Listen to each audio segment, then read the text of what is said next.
Warahmatullahi wabarakatuh. Selamat pagi semuanya. Pagi. Pagi, Bu. Apa kabarnya hari ini? Baik, Bu.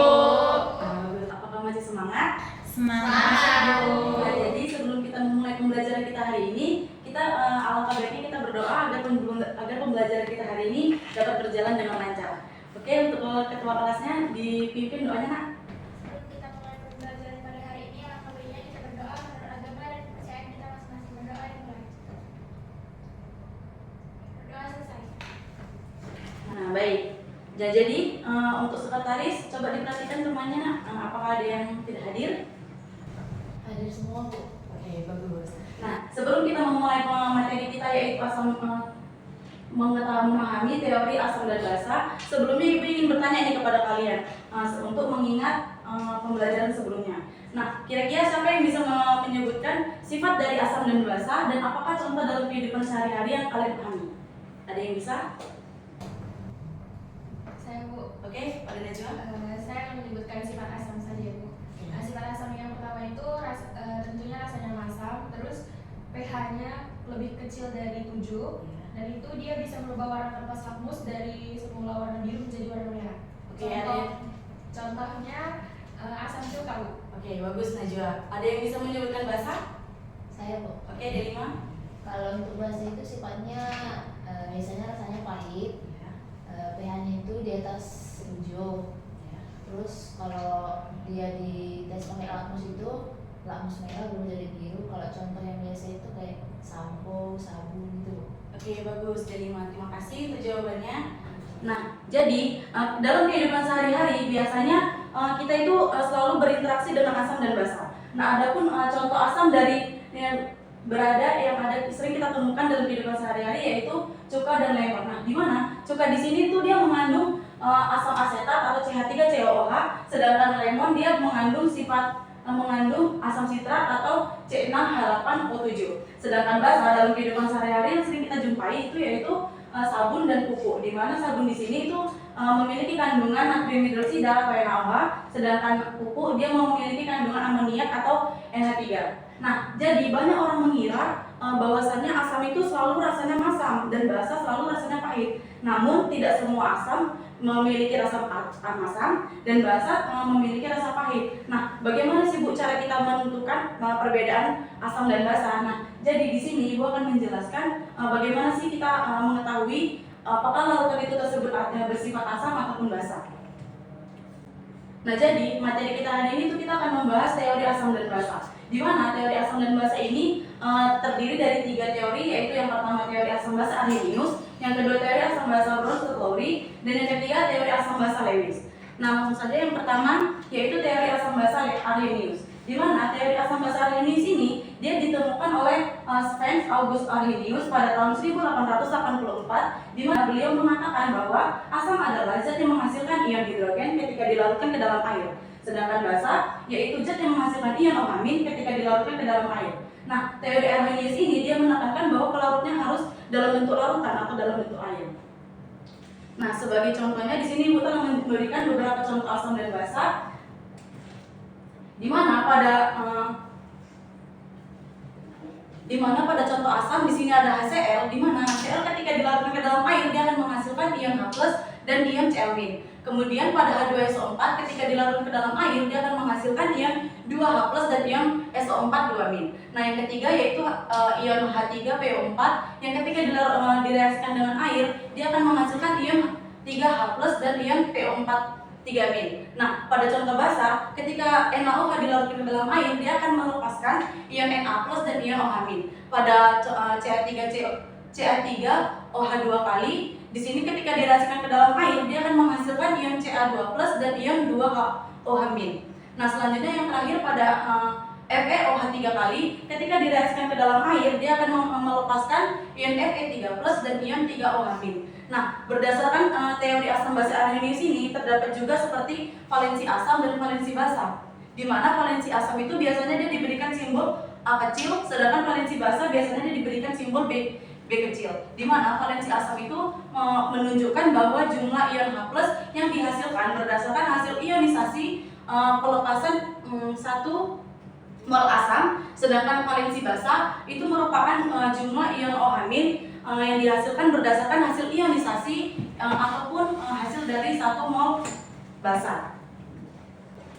Nah, dapat kita lihat di sini HCl dia akan menghasilkan ketika dilarutkan ke dalam air dia akan menghasilkan H+, ion H+. Jadi ion H+ itu kan dia memiliki koefisien 1. Nah, karena dia memiliki koefisien 1, maka satunya itu tidak ditulis.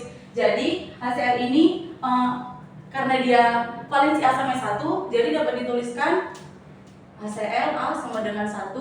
Dan pada H2SO4 ketika direaksikan ke dalam air,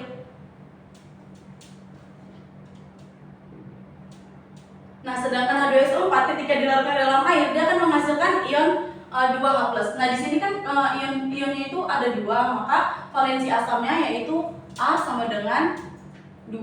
Nah, pada H3PO4 dia ketika direaksikan ke dalam air dia akan menghasilkan ion 3H+, di mana disebutkan valensi asamnya yaitu A sama dengan 3. Nah, sedangkan basa sama seperti yang asam juga, NaOH ketika direaksikan ke dalam air dia akan melepaskan ion OH-. Nah, di sini kan juga memiliki koefisien 1, karena dia 1 jadi tidak dituliskan, maka valensi basanya yaitu B sama dengan 1. Nah, selanjutnya pada CaOH 2 kali itu jika direaksikan ke dalam air dia akan melepaskan ion 2OH-. Nah, di sini kan koefisiennya 2, maka valensi basanya B sama dengan 2. Nah, begitu juga dengan FeOH 3 kali ketika direaksikan ke dalam air dia akan melepaskan ion 3OH-. Karena dia memiliki koefisien 3, maka valensi basanya yaitu B sama dengan 3. Nah, di sini kita beri penamaannya atau dapat disebutkan ketika valensi asam itu sama dengan 1 disebut dengan apa, ada yang tahu? Nah, jadi valensi asam yang jumlahnya 1 itu disebut, kalau 1 monoprotik untuk basa untuk asam. Nah, kalau dia jumlah valensi asamnya 2 itu disebut, kalau 1 mono, kalau 2 di. Nah, jadi diprotik. Oke, bagus. Nah, untuk valensi asam yang 3, kalau dia 3 berarti jadi triprotik. Oke, bagus.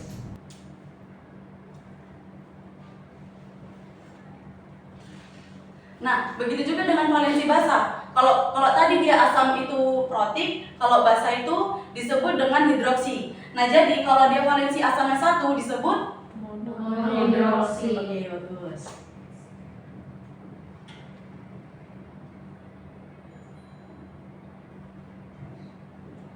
Nah, kalau dia valensi basanya 2 dihidroksi.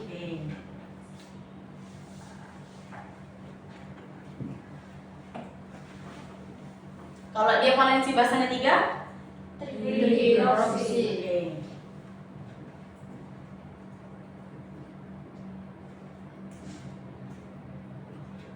Nah, apakah anak-anak sudah paham mengenai teori asam basa Arrhenius? Paham, Bu.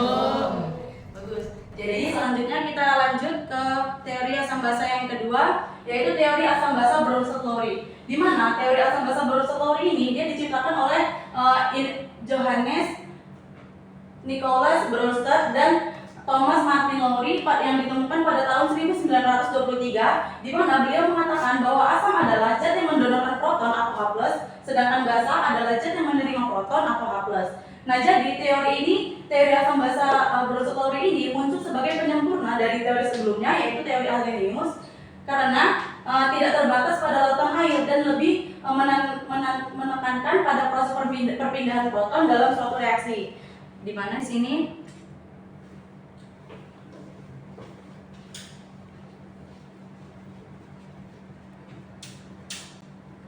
nah, dapat kita lihat di sini asam itu kan tadi merupakan pendonor proton atau H+.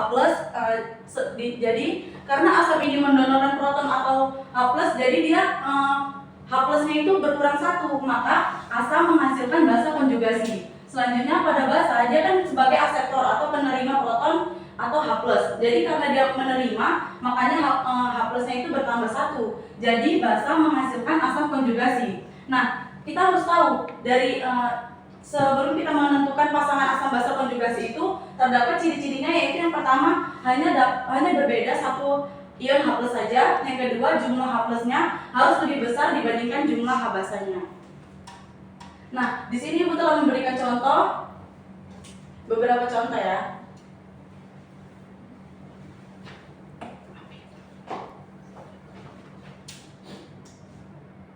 HCl ditambah H2O setimbang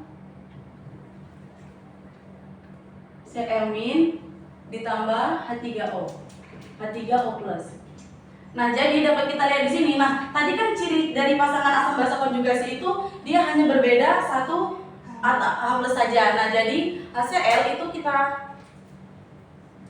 kita pasangkan dengan Cl. Nah, dan H2O kita pasangkan dengan H2O. Nah, maka di sini pernyataan di sini tuh sesuai ya. Jadi pasangan asam basa konjugasi itu yang pertama yaitu HCl dan Cl-, dan yang kedua itu H2O dan H3O+. Nah, selanjutnya kita tentukan nih yang mana yang bersifat asam, basa, asam konjugasi, dan basa konjugasi. Nah, jadi tadi kan ciri yang kedua itu di mana jumlah H asam harus lebih besar dibandingkan jumlah H basa. Nah, jadi HCl ini kan hanya lebih besar nih dibandingkan Cl. Jadi asam ini HCl ini bersifat, ada yang tahu? Kan tadi cirinya H, ya asam, benar ya. Nah, karena HCl ini bersifat asam, maka Cl-nya ini bersifat basa. Nah, karena dia berada di sebelah kanan, maka dia disebut basa konjugasi.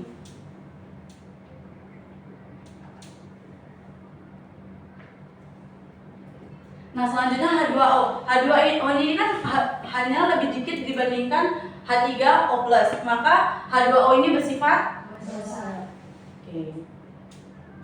Karena H2O ini bersifat basa, maka H3O+ ini bersifat asam konjugasi.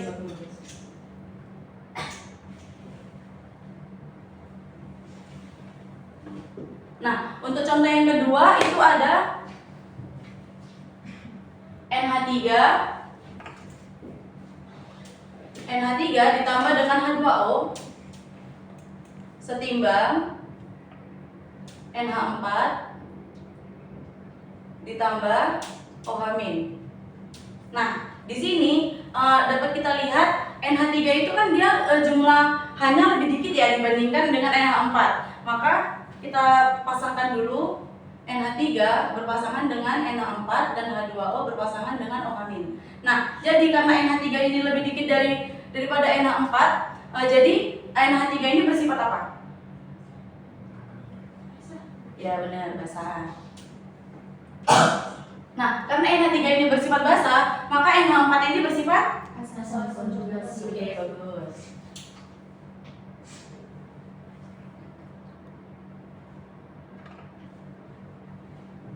Nah, selanjutnya H2O ini kan dia lebih besar ya hanya dibandingkan dengan OH-. Maka H2O ini bersifat asam.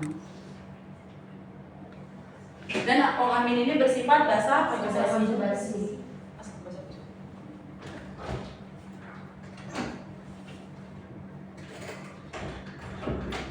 Oke, dan contoh yang ketiga itu ada CH3COOH ditambah dengan H2O setimbang dengan CH3COO- ditambah H3O+. Nah, jadi CH3COOH ini dia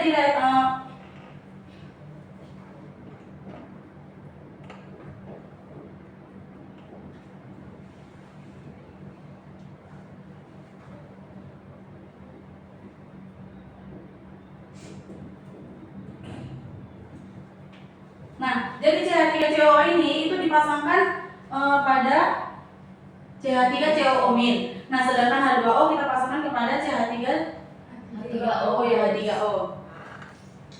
Nah, selanjutnya untuk penentuannya CH3COO ini kan dia memiliki H yang lebih besar dibandingkan COO-. Maka CH3COO itu bersifat asam. Dan CH3COO- bersifat basa konjugasi.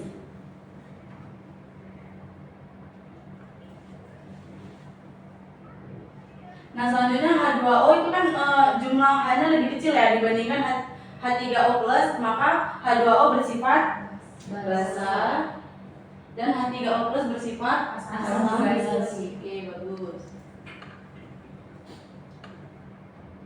Nah, jika kita kaitkan, kita hubungkan berdasarkan teori asam basa Bronsted-Lowry. Nah, kenapa CH3COOH ini bersifat asam? Ada yang tahu?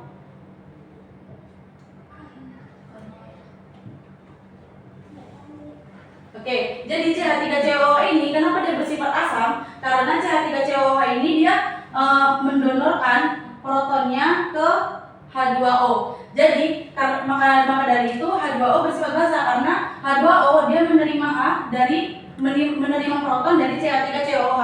Maka dari itu CH3COOH karena dia sudah mendonorkan protonnya, maka CH3COOH ini menghasilkan CH3CO-. Sedangkan H2O karena dia sudah menerima proton, maka H2O ini menghasilkan H3O+. Apakah sudah paham teori Bronsted-Lowry ini? Paham, Bu.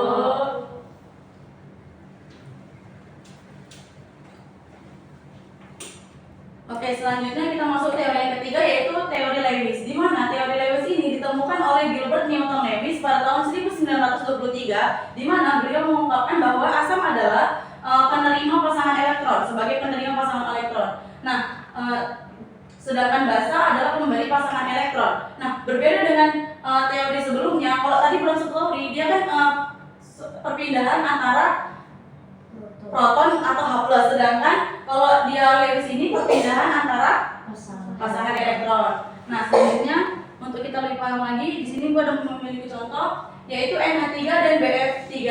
Di mana NH3 ini NH3 ini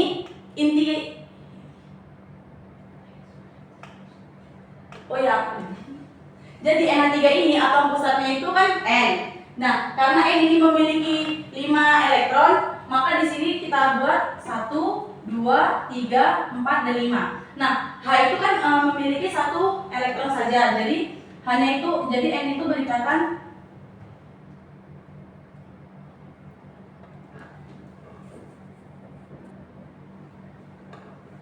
Nah, karena H itu dia memiliki 1 elektron saja, maka H-nya itu elektronnya sudah habis karena untuk berikatan dengan N. Nah, karena N ini memiliki 5 elektron, jadi kan 3-nya sudah dipakai untuk berikatan dengan H.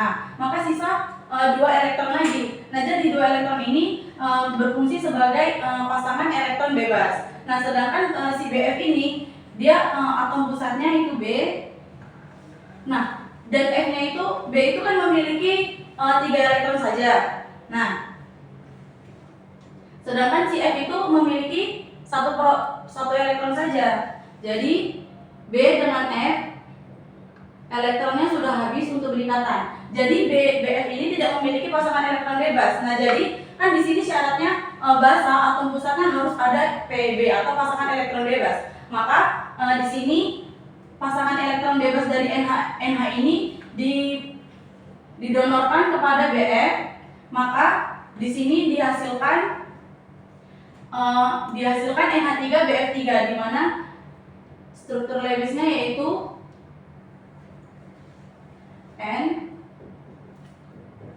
N berikatan dengan 3H.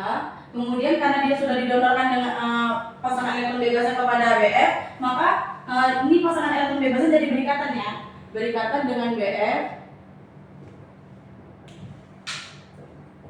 Nah, seperti ini. Nah, jadi karena dia si NH ini memiliki pasangan elektron bebas, maka si NH ini disebut dengan basa, sedangkan BF itu karena dia tidak memiliki pasangan elektron bebas, maka disebut dengan asam.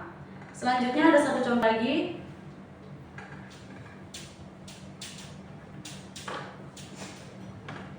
Nah, di sini contohnya yaitu CH3 NH2 ditambah BH3 menghasilkan CH3 NH2 BH3. Nah, di sini kita buat struktur Lewisnya terlebih dahulu ya.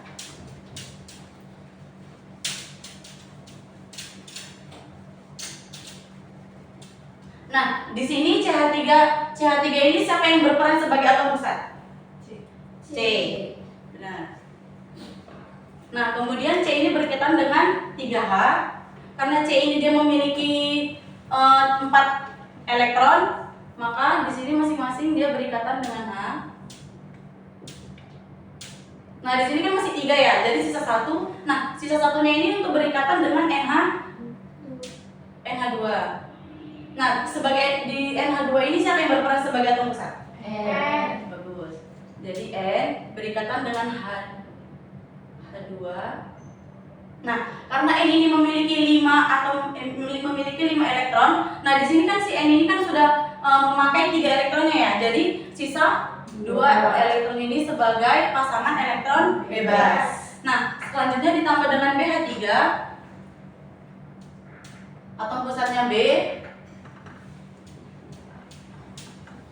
hanya 3. Kemudian B ini kan hanya memiliki 3 elektron saja, dan sedangkan H hanya memiliki 1 elektron. Jadi elektron itu masing-masing sudah habis untuk dipakai berikatan. Nah, selanjutnya karena si NH ini dia memiliki pasangan elektron bebas, maka dia menyumbangkan pasangan elektronnya ke si BH3 ini. Maka dari itu hasilnya menjadi CH3NH2BH3 yang dapat dibentuk yaitu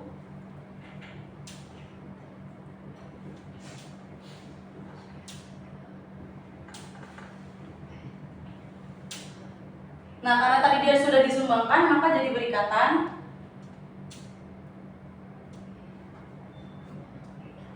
Nah, seperti ini. Baik, sekian penjelasan dari Ibu. Apakah kalian sudah paham mengenai teori asam basa di sini?